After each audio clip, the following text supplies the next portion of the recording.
여러분은 이 화가를 대표적 큐비즘 작가 또는 아비뇽의 처녀들이나 게르니카의 작가 정도로 알고 있을 것입니다. 세계에서 손꼽히는 이 작가는 한국에서 벌어진 전쟁에서 세계 최강국이 벌인 잔혹행위의 은폐를 그려 전 세계에 고발합니다. 발표한 작품이 너무 많아 그의 작품을 시기별로 나눠야 하는 불세출의 작가, 그의 작품만 전시하는 미술관이 3개나 있는 스페인 대표 미술가 피카소 시작합니다.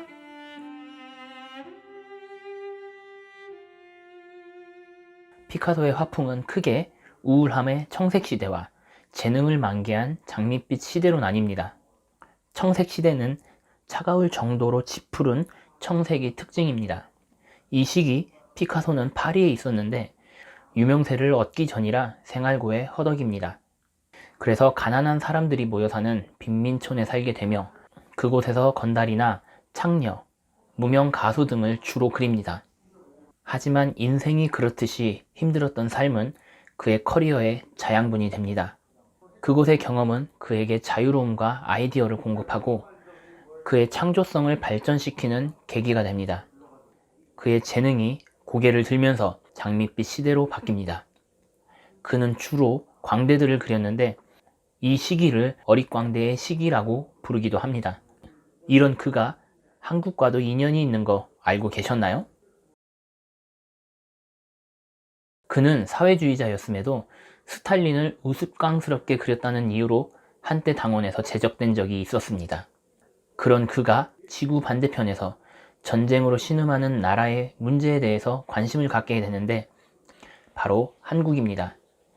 당시 한국은 한국 전쟁 중이었고 미국과 중국 등 강대국의 패권 싸움에 휘말려 한민족끼리 총을 겨누는 비극을 지속하고 있었습니다.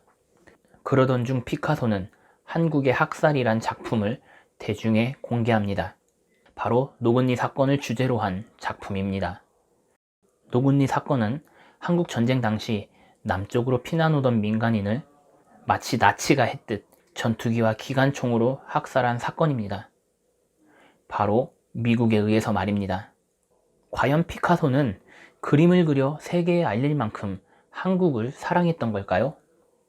글쎄요, 그건 아닌 것 같습니다. 그가 한국을 걱정했다기보다는 자신이 사회주의자였기 때문에 한국이라는 힘 약한 나라를 두고 패권 싸움을 하는 미국을 비판한 것입니다. 참고로 노근리 사건은 미국과 한국 정부가 민간인임을 몰랐다며 계속 사실을 은폐하다가 생존자들의 고발과 2004년 노근리 특별법안의 통과로 희생자들의 명예가 회복되었습니다. 당시 고의성이 없었다고 주장하던 미국과 달리 AP통신에서 내부 문건을 입수하여 공개했는데 그 내용이 너무도 충격적입니다. 미국의 방어선을 넘는 자들은 적으로 사살하라. 여성과 어린이는 재량에 맡긴다. 이 사실 때문에 자유주의를 표방하는 미국은 계속 은폐를 했던 것이고 미국에 목맬 수밖에 없었던 한국 정부도 이에 동조한 것입니다. 다시 피카소 이야기로 돌아왔습니다. 큐비즘은 형체의 본질을 파악하기 위한 시도로 원통 등의 도형을 이용해 사물을 기하학적으로 재해석합니다. 즉 기존의 사실주의 같은 3차원을 2차원으로 재구성시키는 것입니다. 피카소는 사실주의 화풍 이상의 것을 원하고 있었습니다.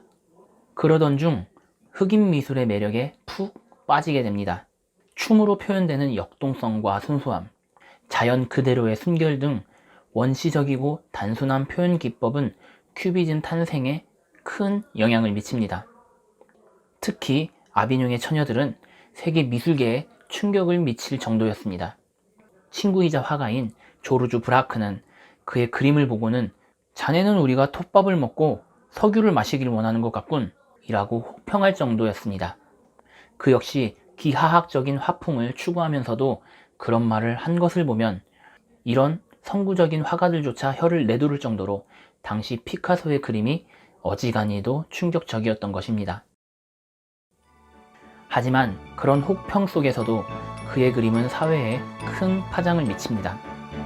그림뿐만 아니라 도자기, 조각 등 많은 작품을 남겼고 그림만 1885점, 작품 총 개수는 5만 점에 달할 정도입니다. 특히 그가 남긴 큐비즘은 영상과 건축을 포함한 모든 예술 장르에 큰 영향을 미치게 됩니다. 이상 피카소였습니다.